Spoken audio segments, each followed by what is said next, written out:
yang berondong ya Allah. Amin. Yang berondong yang banyak duit ya Allah.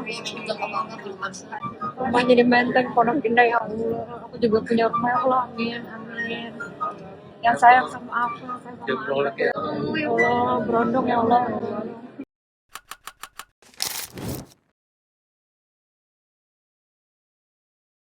Itulah doa yang dipanjatkan Natalie Holscher saat menunaikan ibadah umroh awal Maret 2026. Meski viral dan panen hujatan netizen, tapi nyatanya Tuhan malah mengabulkan doa janda komedian Sule itu. Sebulan usai pulang umroh, Natalie dikasih jodoh cowok berondong kaya raya yang usianya 5 tahun lebih muda. Namanya Arif Fadli alias Aripat, pengusaha marketing agensi kelahiran 30 Agustus 1997. Kata Ustadz detail, ya udah aku bilang detail, ya Allah aku pengen berondong yang ganteng tinggi. Nah itu kan detail kan. Tuh. Natalie Holscher kini sedang bahagia. Doanya dapat jodoh berondong kaya raya sudah dikabulkan dan menjadi nyata. Natalie sudah resmi pacaran dengan Aripat dan sudah mengenalkannya pada Ajam, anak sematawayang buah pernikahannya dengan komedian Sule. Aripat juga sudah mengenalkan Natalie kepada keluarganya dan bahkan sudah makan bareng di luar. Lantas akankah jalinan asmara Natalie Aripat berujung ke pelaminan? Dan Aripat beneran menjadi jodoh yang dikirimkan Tuhan untuk Natalie? Sekaligus jawaban atas doa yang dipanjatkan Natalie di Tanah Suci. Doain aja, pokoknya dapet pendamping yang sayang sama aku, yang banyak duitnya.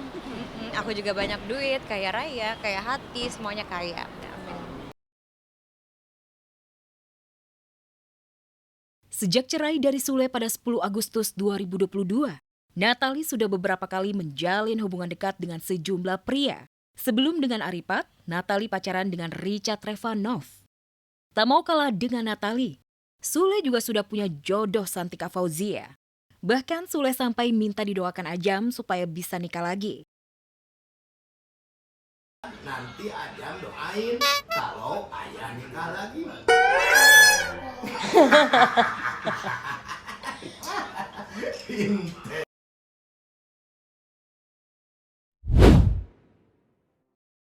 Kimberly Ryder memilih melahirkan putrinya Aisyah Moonlight Akbar pada seorang bidan.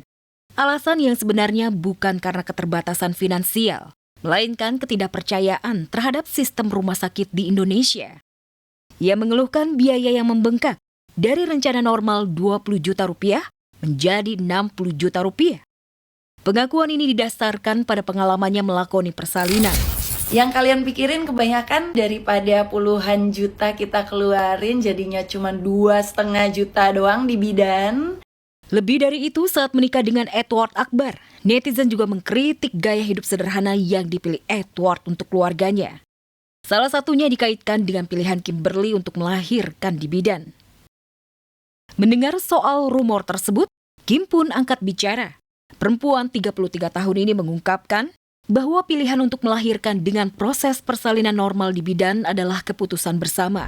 Sontak saja pernyataan Kimberly jadi pembicaraan warganet karena dianggap tidak biasa. Namun Kim cuek, bahkan menurutnya kemampuan seorang bidan seharusnya tidak perlu diragukan lagi. Sama seperti putra pertamanya Raiden yang juga dibantu bidan di Inggris. Sebelumnya kalau anak pertama itu lahirannya di Inggris, di rumah sakit, dan ketemunya bidan semua. Sama sekali tidak ketemu dengan dokter.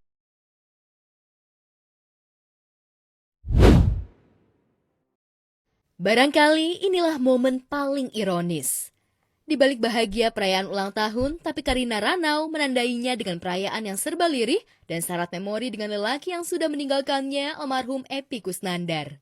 Sebagai wujud cinta yang begitu dalam pada suami yang menikahinya sejak tahun 2008 ini, Karina lagi-lagi bikin netizen terperangah merayakan ulang tahunnya yang jatuh pada 14 April lalu di depan pusara almarhum. Datang tengah malam bersama putranya di depan pusara Epy Kusnandar, Karina membawa sepiring nasi goreng dengan lilin yang menyala dipegang putranya, Quentin Kusnandar. Di tengah malam horor itu, Karina mengulas kembali bagaimana almarhum pernah ingin merayakan ulang tahunnya dengan situasi serba terbatas hanya dengan sepiring nasi goreng dan lilin.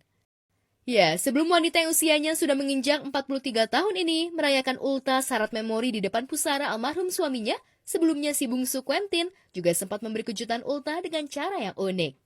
Membangunkan ibundanya tengah malam sambil memberi sepiring buah duren lengkap dengan lilin.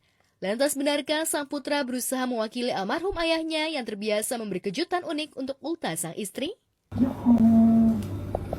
Duren.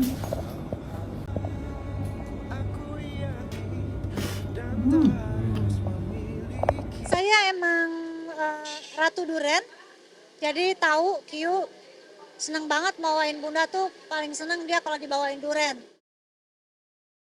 Sejak kepergian Epy Kusnandar pada 3 Desember 2025 lalu, separuh jiwa Karina seolah hilang.